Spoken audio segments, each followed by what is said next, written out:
Well, we'll just go for it. Um, Here we are. I'm declared officially for Galway East. Deposit paid, and having a quite quiet moment now.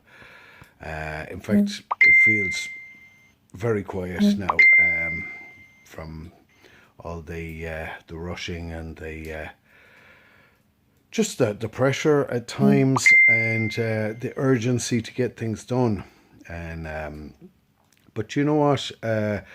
It's good that I'm here, and I want to talk to you about a couple of things.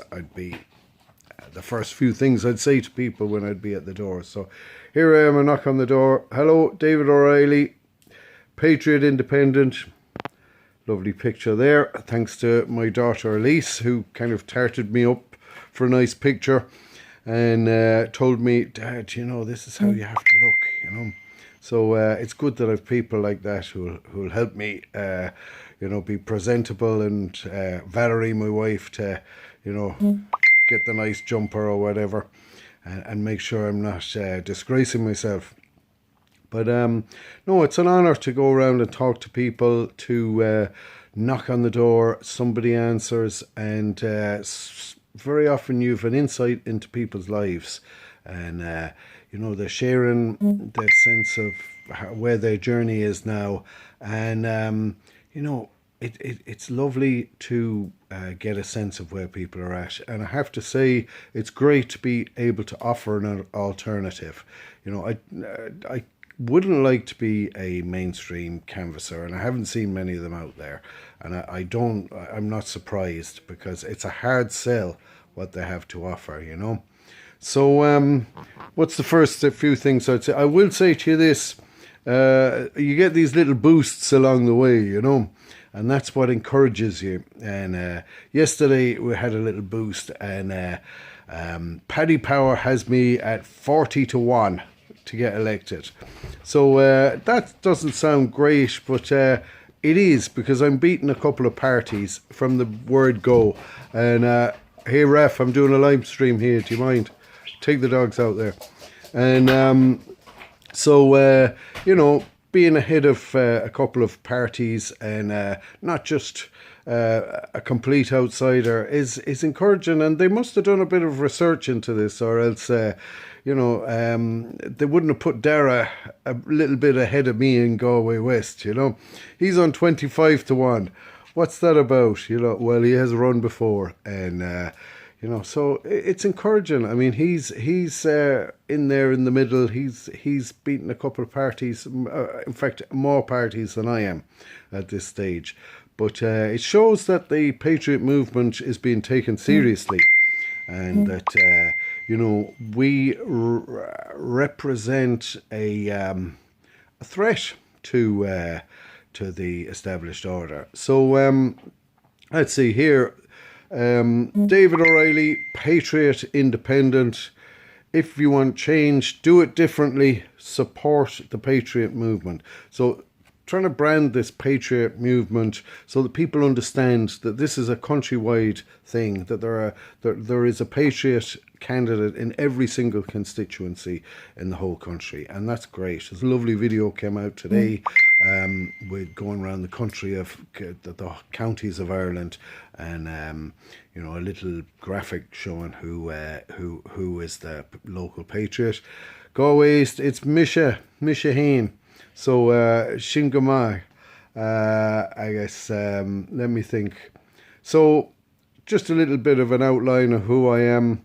David O'Reilly, married, 4 children, a foster parent. Now, the foster children aren't with us anymore, but, we spent some time with guys in our house and just doing our best for them, and they managed with us and were respectful, and we managed to have a certain amount of success at foster parenting.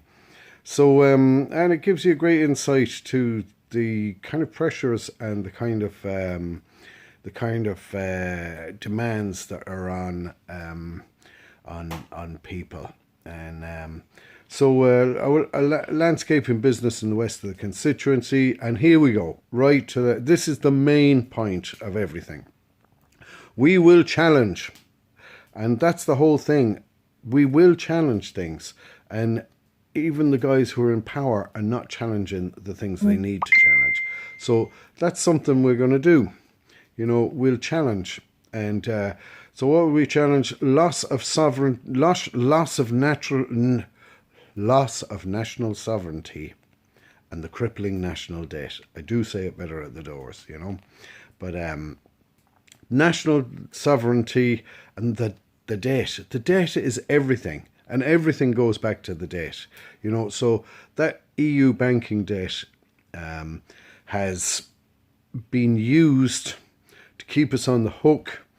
When Enda Kenny said, "I won't have debtor branded on his forehead," well, he branded the rest of us instead, and we've all been the ones to be making the big repayments.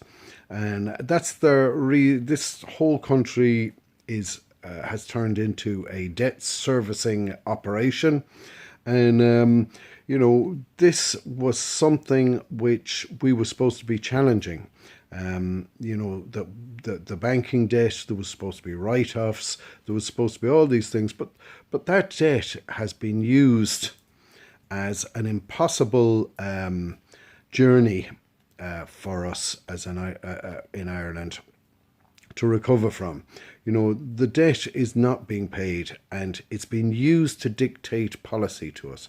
Because we have lost our national sovereignty because of the banking debt, we are now having that debt used to dictate policy over the heads of our national government to reshape and remodel Ireland in a way that is not for our own benefit. It's for the benefit of the people who own the debt, and how they can, one, get their debt repaid to them because they made bad investments. They should have lost money, but they didn't. We decided, we lost money, but they didn't. This is a new thing. What do they call it? Socializing. Well, I won't even go into it, but it means that we pay the debt and they don't. They take no loss. And, where all these things, housing, rent, insurance, the hikes in insurance, you're seeing 40 to 60% of the profits of the insurance industry, the rental industry, even the landlords aren't making a whole lot of money because they have to pay 40 to 60% of their profits in tax. And where does it all go? It goes to servicing the debt. Why haven't we got money for hospitals? Because we're paying too much debt. And this isn't there is no end in sight to that. And that's why, number one thing, challenge the debt. And how do you challenge the debt? If you're buying a car on Dundee, you're not going to get much of a deal going in with the attitude, please, can I be your friend? Please, Europe, can we be your friend? That's not how you do it. You have to challenge, and you have to have a walkaway position. You have to have a negotiating position, that has weight, that gives you control. And please, can I be your friend? Is just, you have no control over the relationship. You're just asking all the time. You're just looking for approval all the time. And, when you're buying a car on Dundee and you're looking for approval, you're going to get a bad deal. And that's what we get. And we get no sense that there's a challenge to our loss of sovereignty or the national debt.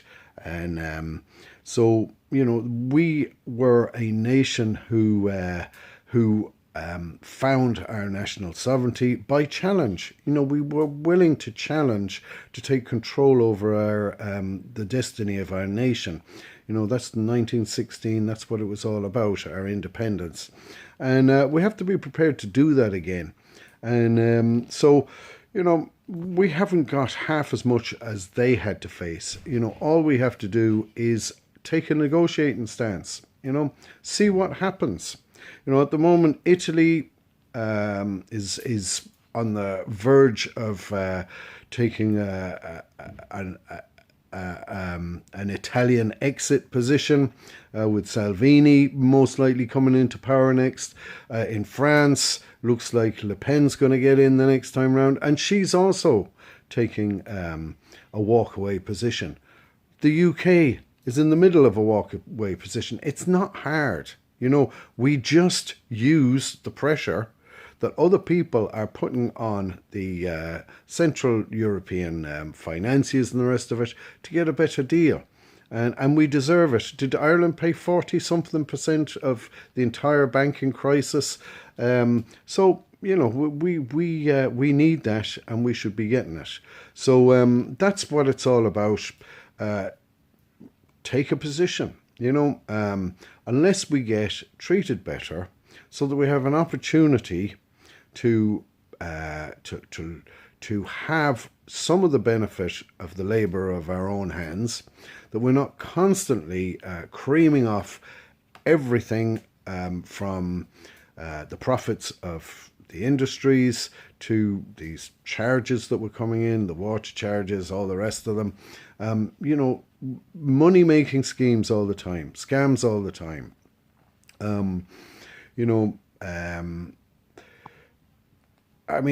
That's the direct provision thing in one as well too, isn't it? If you think about it, what were these hotels? They were tax break hotels. They were built without a proper market.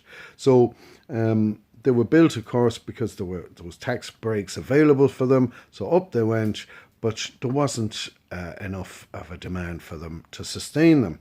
So they all went broke. And what happened then? A lot of them went into NAMA, and the taxpayer bailed them out again. So that's number two. That's the second time these hotels got got paid for by the taxpayer.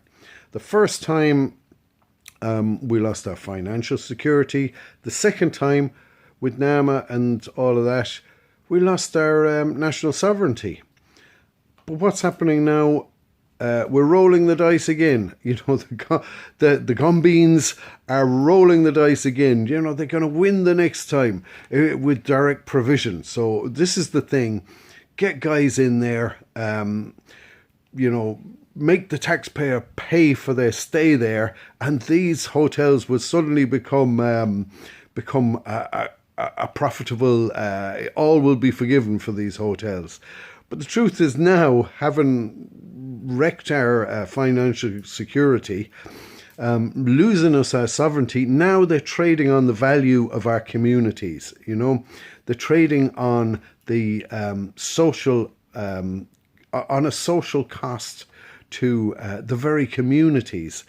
So the first time, it was a challenge to the first time when the hotels failed. It was we lost our financial security. Second time, national sovereignty. Third time, our society, social communities are being traded here. And are we going to win this time round? When we've got our communities on the line, is that all going to work out? No, it's not. It's just a downward spiral, and all going back to this one thing: the national debt. So the national debt is number one, and we really haven't got much of an option but to challenge it. The national movement will do that. The nationalist movement. We care about national sovereignty. I was I was a hoper in Sinn Féin that there would be a national Irish National Party, an Irish nationalist party, and that they would continue the work that they always seem to have been doing, of sticking up for the Irish. But all of a sudden, what happened was they turned into godless globalists for some reason. And I don't get it. So we're left with the job now of standing up for traditional Irish nationalism. So that's what we've got to do, and that's my main job to do at the Dáws, just say the importance of the Patriot movement, the importance of dealing with the national debt, because we're not going to have any prosperity while we're indebted to this level. And it's a European thing, and it's all that cabal, that the international financiers, and they seem to have an agenda. You know, they're not just trying to get their money back, they're actually using their money to dictate terms to the people of Ireland. And what it seems to be is very much a housing racket again. This is how they're going to get their money back. This is how they're going to control Ireland. And it's just like back in the Flight of the Earls, when you know, we lost our sovereignty the last time, and immediately you've got population change, you've got all kinds of social experiments going on, restructuring of our economy, and all those kind of things. And the weird thing was, back then everybody thinks that it was the Irish against the English, but actually it was the Irish against the Irish, about 60-40%. You know, at the Flight of the Earls, in the Battle of Kinsale, about half the Irish were fighting on the side of the Crown, and about half the Irish were fighting on the side of the Gaelic lords. So, you know, not much changes, and we're in a similar position now. So it's important now that we recognise what's happening to us. This restructuring, and essentially what it is a lot of people were saying, I can't get planning. And there's no, you know, they don't want you to build cheap houses. They want you to buy expensive houses. They want you to pay rent, lots of it. You know, they want those houses that they're building now to generate a lot of repayments. So no, it would be better for you not to build your own house, for planning to be restricted. These big blocks, big estates going up all over the place. And if there's no one to go in, bring people in from somewhere else and put them in. Because they'll pay tax, they'll pay rent, they'll never be able to buy their houses, and that suits them. So this is what's going on. This is how the national debt is being used to dictate policy to Ireland. And this method of urbanizing, or creating urban populations who are going to be very profitable. That's what Europe, or the European financiers, are dictating to Ireland to do. And sure, our government is going to do exactly that, because they either don't care, or they don't recognise the danger of Irish people not having control of their own, owning their own homes. You know, and the whole thing is to keep the price of housing high. You know, not to let the price of housing drop, to restrict supply, who can build houses, and to make sure that people are in those houses and paying high rents. You know, paying tax. You know, earning a lot of money, but handing over all of it at the end of every week. So that's how Ireland's going to be structured, and that's what we have to challenge. And we cannot give our young people the opportunity to own their own houses, and to have the money to have their own children, to create, you know, the natural aspiration of meeting someone, getting together, getting a house, having children, without being under pressure all the time. You know, those are the things that Irish people need. That's what the young people need, and they're not going to get it unless we challenge the national debt and take control of our housing. You know, because the whole thing started with housing. We've been through 3 rounds of this housing thing. I mean, I use the direct provision thing as a kind of example of how the same, you keep on rolling the dice and keep on expecting a different outcome, but it's not going to be. We have to challenge the relationship between ourselves, the national debt, and the financiers of Europe, and how they intend to change the structure of Ireland over the next little while. So we want to take our country back. We want to take control of it. We want Ireland and to be for the Irish, and what Ireland produces to benefit the Irish, and that the Irish should share in the resources of their own country, that they're not just be sold off for someone else, and that we are just the people in the way. No, we're not. We're the people who are the Irish. Ireland belongs to the Irish, and therefore the resources of the country, the land, all those things should belong to them. Now, does that mean there's no hierarchy? No, it doesn't. There is obviously a hierarchy. There's ownership, and people can aspire to make a life for themselves and have things for themselves. But there has to be a reasonable aspiration. There has to be achievable, and there has to be an honest reward for a decent effort. So that's the first point I'd be making as I'm going around the doors. And it makes sense to a lot of people. A lot of people saying, yeah, that's why we're not getting any good deal on childcare, because there just isn't the resources to provide for it, and we know we're not going to get the resources because there are no resources. They're all being stripped away from this country. The entire thing is being asset stripped, and we have to call a halt to it. So that's it. Number one, national sovereignty and the crippling national EU banking debt, the relationship between the financiers and ourselves. So I hope I've done enough to explain some of that, and why it's so important, and why nobody else has the will or the effort to deal with it, because no one is willing to challenge Europe with a walk-away negotiating stance. And so that's where we need to be. We need to be with the Italians, with the French and the UK, challenging the relationship that the EU financiers are in the way in which they are using debt to twist people's arms up behind their backs to make sure that they have no say in the future of their own countries, that these things are going to be decided by people at a much higher level than even our national governments, and the same thing that's happened all over Europe is going to happen here, but we have to stop it. So here, thanks very much. God bless you. Good night.